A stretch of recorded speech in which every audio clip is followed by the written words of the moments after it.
தமிழ்நாட்டில் 3 IPS அதிகாரிகள் பணியிட மாற்றம் செய்யப்பட்டுள்ளனர். சென்னை CBCIDயில் DIG-யாக இருந்து வரும் IPS அதிகாரி வருண்குமார் ஈரோடு சிறப்பு அதிரடிப்படைக்கான DIG-யாக நியமிக்கப்பட்டுள்ளார். DIG-யாக காத்திருப்பு பட்டியலில் உள்ள IPS அதிகாரி V. விக்ரம் வருண்குமார் வகித்து வரும் சென்னை CBCIDயில் DIG பதவிக்கு நியமிக்கப்பட்டுள்ளார். காத்திருப்போர் பட்டியலில் உள்ள SP-யான P. ரகுபதி பள்ளிக்கரணை துணை காவல் ஆணையராக நியமிக்கப்பட்டுள்ளார். செங்கல்பட்டு மாவட்டத்தில் பல்வேறு பகுதிகளில் பலத்த மழை பெய்தது. குளிர்ந்த காற்று வீசத் தொடங்கி அதன் பின்னர் இடி மின்னலுடன் கனமழை கொட்டி தீர்த்தது. வெப்பம் தணிந்ததால் மக்கள் மகிழ்ச்சியடைந்தனர்.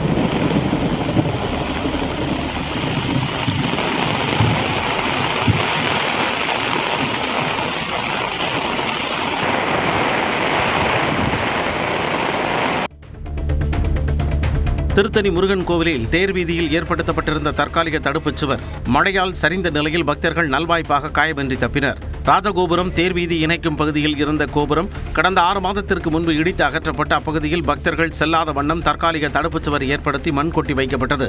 இந்நிலையில் பலத்த மழை பெய்ததால் தற்காலிக தடுப்புச் சுவர் திடீரென சரிந்து விழுந்தது.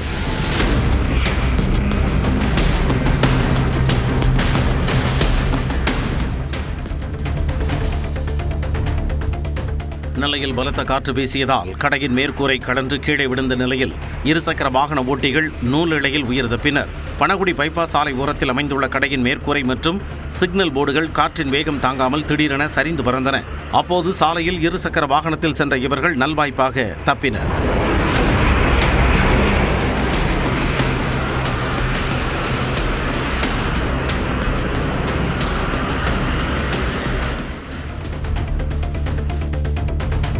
பெரம்பலூர் மாவட்ட ஆட்சியர் சரண்யா அரி தனது மகனை விடாமுத்தூரில் உள்ள அரசு அங்கன்வாடி மையத்தில் சேர்த்துள்ளது கவனம் பெற்றுள்ளது.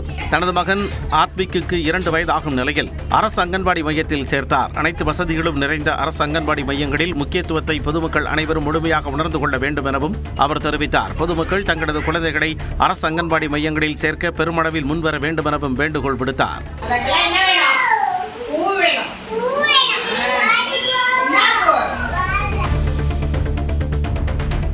குன்னூரில் 3 பள்ளிகளுக்கு அருகே குடியிருப்பு பகுதியில் டாஸ்மாக் கடை அமைக்க பொதுமக்கள் எதிர்ப்பு தெரிவித்து முற்றுகை போராட்டம் நடத்தினர். வண்டிச்சோலை பகுதியில் இயங்கி வந்த டாஸ்மாக் கடையை குடியிருப்பு பகுதியில் 3 பள்ளிகளுக்கு அருகே அமைக்க ஆய்வு செய்யப்பட்டதாக கூறப்படுகிறது. இந்நிலையில் இப்பகுதியில் டாஸ்மாக் கடை அமைக்கக்கூடாது என கூறி மக்கள் முற்றுகை போராட்டத்தில் ஈடுபட்டனர். சிவகங்கை மாவட்டம் மானாமதுரையில் தொடர் திருட்டுகள் அரங்கேறி வரும் நிலையில் அதனை தடுத்து நிறுத்த குடியிருப்பு வாசிகள் சிவகங்கை SP-யை நேரில் சந்தித்து மனு அளித்தனர். மானாமதுரை அண்ணாமலை நகரில் வீடுகளை நோட்டமிட்டு மர்ம நபர்கள் தொடர் திருட்டில் ஈடுபடுவதாக கூறப்படுகிறது. அதே பகுதியில் உள்ள கோவில் ஒன்றிலும் உண்டியலை மர்ம நபர்கள் திருடியதாக கூறப்படுகிறது. இந்நிலையில் குடியிருப்பு வாசிகள் சிவகங்கை SP சிவபிரசாத்தை சந்தித்து மனு அளித்தனர். உடனடியாக குற்றவாளிகளை கைது செய்ய கோரிக்கை வைத்தனர். வரத்து குறைவால் ஈரோடு மஞ்சள் சந்தையில் குவிண்டால் 17,000 ரூபாயை தாண்டி விற்பனையாகிறது. ஈரோடு மஞ்சளுக்கு புவிசார் குறியீடு உள்ளதால் பல மாநிலங்களுக்கு ஏற்றுமதி செய்யப்படுகிறது. இதனிடையே மஞ்சள் வரத்து குறைவு மற்றும் தேவை அதிகரிப்பு காரணமாக ஈரோடு மஞ்சள் சந்தையில் குவிண்டால் மஞ்சள் 17,000 ரூபாயை கடந்து விற்கப்படுகிறது.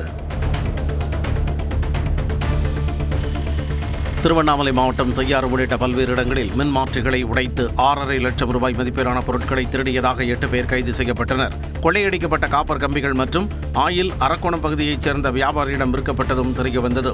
இது தொடர்பாக 8 பேர் கைது செய்யப்பட்ட நிலையில் 4 லட்சம் ரூபாய் ரொக்கம் பறிமுதல் செய்யப்பட்டது.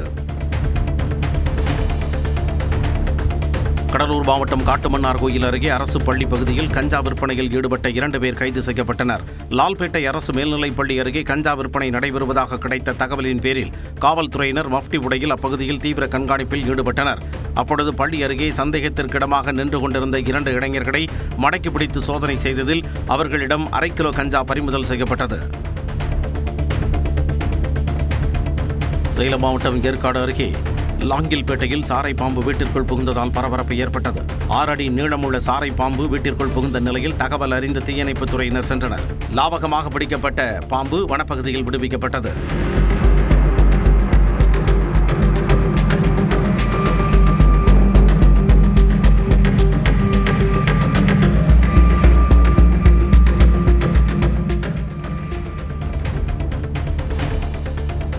சிவகங்கை மாவட்டம் திருபுவனம் அருகே நிலப்பட்டா மாற்றம் செய்ய 3000 ரூபாய் லஞ்சம் கேட்டதாக தலையாரி கைது செய்யப்பட்டார்.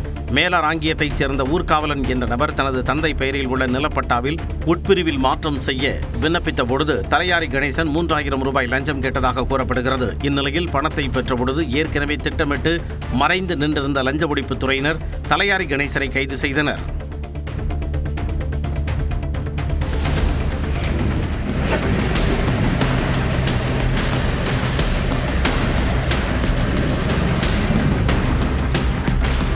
நெல்லை மாவட்டம் அம்பாசமுத்திரம் அருகே ஊருக்குள் உலவிய கரடி வனத்துறையினர் வைத்த கூண்டில் சிக்கியது.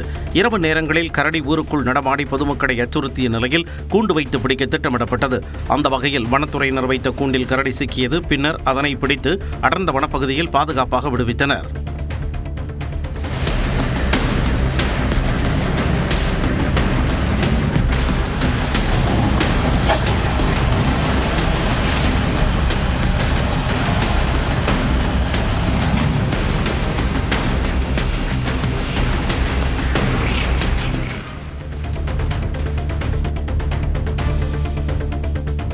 மதுரை மாவட்ட ஆட்சியர் அலுவலகத்தில் வைக்கப்பட்டுள்ள தீயணைப்பான்கள் காலாவதியான நிலையில் இருப்பதால் பொதுமக்களின் பாதுகாப்பு கேள்விக்குறியாகியுள்ளது.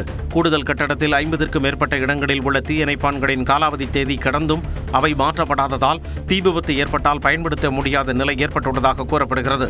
காலாவதியான தீயணைப்பான்களை உடனடியாக மாற்றி பாதுகாப்பு ஏற்பாடுகளை உறுதி செய்ய மாவட்ட நிர்வாகம் நடவடிக்கை எடுக்க வேண்டும் என சமூக ஆர்வலர்கள் வலியுறுத்தியுள்ளனர். நெல்லை பாளையங்கோட்டையில் வியாபாரி வீட்டில் 94 சவர நகை கொள்ளையடிக்கப்பட்ட வழக்கில் 6 மாதங்களுக்கு பிறகு உறவினர் ஒருவரை போலீசார் கைது செய்தனர். இந்த வழக்கில் 3 சவர நகை, ஒரு கார் மற்றும் 11,27,000 ரூபாய் மட்டுமே மீட்கப்பட்டுள்ளதாக கூறப்படுவதாகவும் மீதமுள்ள நகைகளையும் மீட்டு தர வேண்டும் என பாதிக்கப்பட்ட குடும்பத்தினர் வலியுறுத்தியுள்ளனர். மேலும் திருட்டில் தொடர்புடையதாக கூறப்படும் மற்றொரு பெண்ணையும் கைது செய்து விசாரித்தால் முழு நகையை மீட்க வாய்ப்பிருப்பதாக பாதிக்கப்பட்ட தரப்பின் வழக்கறிஞர் தெரிவித்துள்ளார். காஞ்சிபுரம் சுற்றுவட்டாரத்தில் பெய்த மழையால் வெப்பம் தணிந்தது.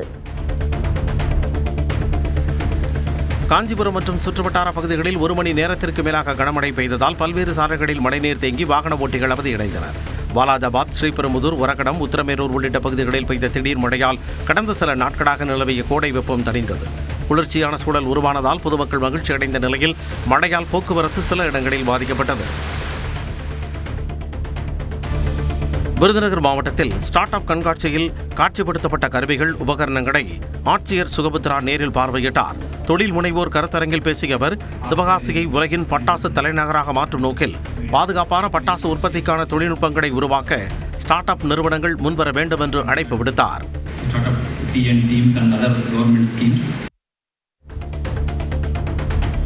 புதுச்சேரி பத்துக்கண்ணு கிராமத்தில் காங்கிரஸ் கட்சியின் ராட்டை சத்தியாகிரக அறவழி போராட்டம் நடைபெற்றது. நிகழ்ச்சியில் பேசிய முன்னாள் முதலமைச்சர் நாராயணசாமி, ராகுல் காந்தி அறிவுறுத்தியும் தாவேகாவுடன் கூட்டணி அமைக்காததால் புதுச்சேரியில் காங்கிரஸ் தோல்வியடைந்ததாக தெரிவித்தார். தலைவர் மரியாதைக்குரிய ராகுல் காந்தி அவர்கள் காங்கிரஸ் கட்சி மரியாதைக்குரிய விஜய் அவர்களோடு கூட்டணியில் இருக்க வேண்டும் என்று விரும்பினார்கள். ஆனால் நாம் அதை பயன்படுத்திக் கொள்ளவில்லை. அதனால் நாம் தோல்வியுற்றோம்.